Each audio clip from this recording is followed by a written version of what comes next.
Amashuri yo muri Kigali azaba afunze mu minsi ya CHOGM.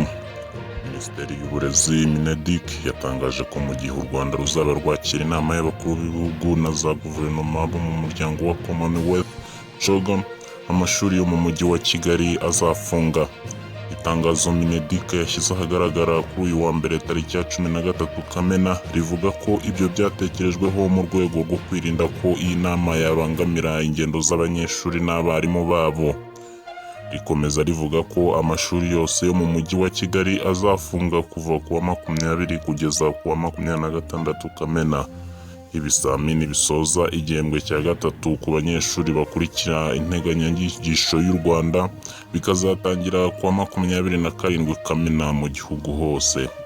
Abanyeshuri biga bataha mu mujyi wa Kigali bazakomeza gusubiramo amasomo bari mu ngo z'iwabo, mu gihe abiga bacumbikiwe bazaguma mu bigo byabo.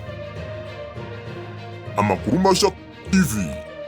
Kanda handitse subscribe niba utarabikora, uraduteye inkunga yo kujya tukugezaho amakuru mashya buri gihe.